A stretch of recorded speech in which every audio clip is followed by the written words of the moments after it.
Hello and welcome to your astrological vibrations for Monday, February 10th, 2025 by Gaia Blooming. I'm Mimi, and our energy mantra for today is, I am the master of my vibrational energy. And we have a interesting week. I feel like I say that a lot. I think 2025 is a very interesting astro year. Lots of interesting patterns to follow and watch unfold.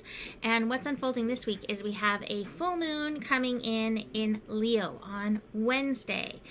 And as I was looking at the astro, I was like, oh, we're having some big release before we reach that full moon. And as I was sitting there thinking, I was like, oh, this feels like these energies, the walls around our heart, are actually up for work, we'll say. What came to mind, and I don't know if this is exactly what it's called, but like empathy fatigue or tragedy fatigue, when you've seen like so much that you're just, and you feel so much that you're just exhausted by all the unfolding. And I think we start building walls to protect ourselves. And the universe is like, no, we are here to be heart-centered beings, not wall-centered beings. Now I have to laugh because I pulled out a collection of cat chaos cards. I didn't mean to pull out this many, but they all just came out, and I was like, okay, what's going on here? And we'll look at that because there's definitely a story here. But part of the cards was the wall. And then I was like, Alexa, play Pink Floyd The Wall, because why not? And started playing Comfortably Numb. I think we're all trying to make ourselves slightly comfortably numb. And the universe is like, no, we got to take down these walls. So that's the work. So let's look at today's astro and how it's helping us take down the walls. We have the moon today finishing up in Cancer, moving into Leo. This is happening fairly early in the day. The moon is moving into Leo at 9 a.m. Pacific time, which means we're kind of all waking up into void moon energy, which isn't the easiest wake-up call. Not to mention the moon's last connection it's making is with Neptune, and trining the North Node. So it may be a little harder on a Monday to pull ourselves out of dreamland and be like, yes, I'm up and ready to face the day. But remember, you are the master of your vibration. You are the master of your mind. And one of the techniques that I found helps me more than anything is if I can catch myself before I wake up, when my eyes are still closed, while I'm still in a highly creative, not fully present state, setting intentions for my day, reminding myself that it can be a beautiful day, that good things can happen, abundance and like, I really do feel like it sets me up for such a better day. So I encourage that in the morning, and to also connect with your heart in this energy. Now, we do have a 22-degree day. We have Mercury starting the day at 22 degrees, coming off this Sun-Mercury conjunction, Cazimi, which interestingly is the heart of the sun. Cazimi is the heart of the sun. So Mercury, the mind, has just been in the heart. So hopefully the mind and the heart connected some in this. But 22 degrees is also that master Uranus evolution revolution degree. So there may be some evolution revolution energy coming up. And Mercury, as it moves on, is going to be squaring Uranus. Now, a Mercury-Uranus square is interesting. It can be very stimulating. It can be somewhat aggravating. It can be a little aggro. It can be a little aggravating. It could be a little touchy, a little triggery. But Uranus is evolution revolution energy, and so there is a call in this for us to evolve our mind, to evolve our vibrational energy, to evolve our vision. So that's why Mercury is meeting with Uranus in this energy. So watch for where you're feeling triggered, watch for where you're feeling aggro, and watch where you can tell a new story. Watch where you can shift these energies in yourself. You are better when you are in your light and when you are in your love, truly. So that square happens at 11:28 a.m. You're like, okay, phew, then we're done, right? No. Then we have the moon Pluto having an opposition. Whew.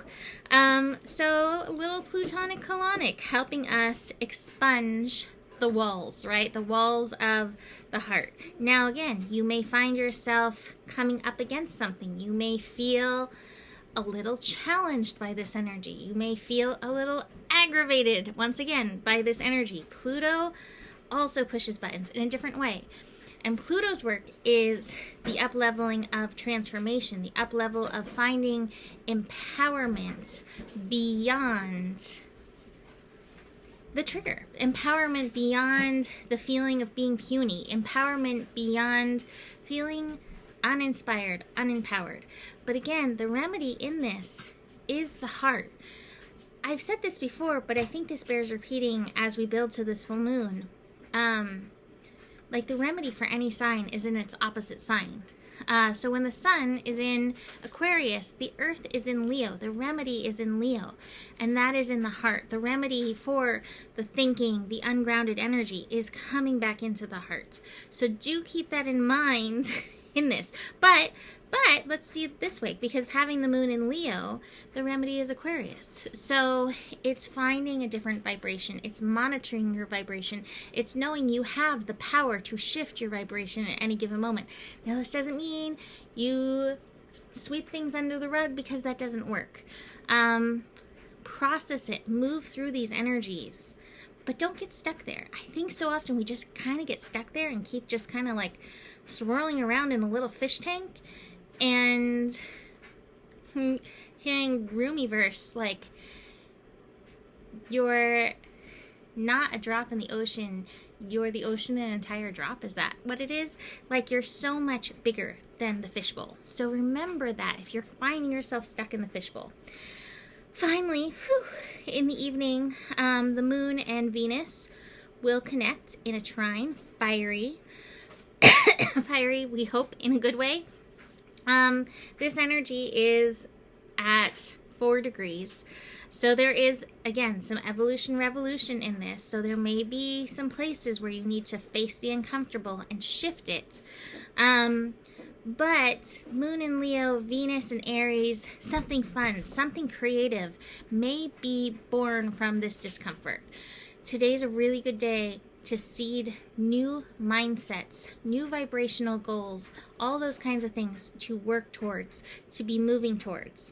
I want to show you these cards, but I can't wait to dig into the Cat Chaos cards because, again, they tell a story. These do too.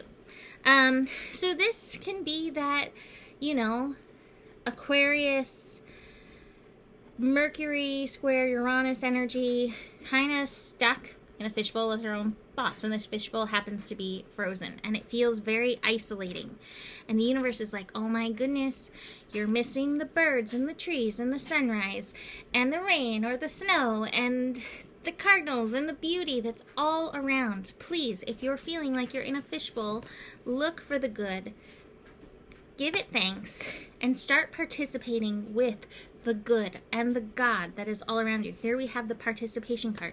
This may be connecting to deeper parts of yourself as well, body, mind, spirit, soul, and heart, and specifically your light and your creative energy, remembering you're co-creating, and see what you can co-create. Co-create some good, co-create some beauty, co-create some connection today, and help yourself integrate these lessons, right? Beautiful. Now let's look at this pile of cat chaos. We'll start with this. Here's another way of shifting this. There's an affirmation card, and the affirmation is wonder. And it says it's a wonderful thing to be in a state of wonder. And when I'm a good audience to my life becomes better and better. When something delightful happens, I can shout encore and be tickled when it happens again. When something maddening happens, I can laugh it off. Either way, I'm glad I got a ticket to the show. So we have the wonder. We have this moon card, waning gibbous, and it says count your blessings. So that really matches with the ordinariness card. Creator, connected to source. Go within, discover what needs to be done, create the shift required to attract what you want. Shift your vibration. But remembering as you connect to source, that source is working in you and through you. This is so Aquarius too. Keep your dreams alive, right? Peace. Power to the peaceful. Power to the peace within you, around you. And what does that take? Wisdom. Love that little crystal. We have some things. We have the Ten of Wands. There are some energies that we need to put down. There's places where you're carrying too much. Put down what you are carrying. And I think some of this is, again, I know it's not empathy fatigue. There's another word that, like, not tragedy fatigue, but like, it's that. And I think a lot of us are feeling that. And that's part of putting it down. We can't change those things, but we can make the world around us better by our choices. Ace of Swords. Ooh, and it's shiny. Reminds us to focus our mind and focus our intentions and get out from behind the wall. We're not fighting the kind of war where we need to stand behind a wall. Now, these cards that come last, I don't know what these cards are exactly, but they're all, I think, the kind of energies that we're sort of warding off. The Hangman, stuck in the fishbowl. The Tower. The crisis moment, falling down. The Devil, the temptation energy, the anger, all of that around us. And the facing of the death energies. So all of these cards, all of these chaos cards are helping us ward off, move through these energies that we are facing in the airwaves all the time. Last little note, beyond all these cards, I mentioned it. I actually coined it in a reading or talking to somebody the other day. I was like, we're all in the information zoomies.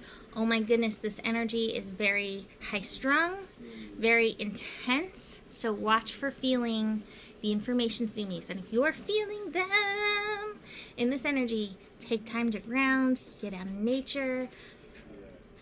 Remember what's important. And don't get caught up in all the information. There's a place where you do know what you need to know for yourself at this time. So, gonna leave that there for today. You can book a reading with me. Email me, mimiclark@gmail.com. And the better it gets, the better it gets. There's more than enough love in the world for you. You have the power, and may your guiding light be strong. And know that you can trust your process because you are the solution. Namaste.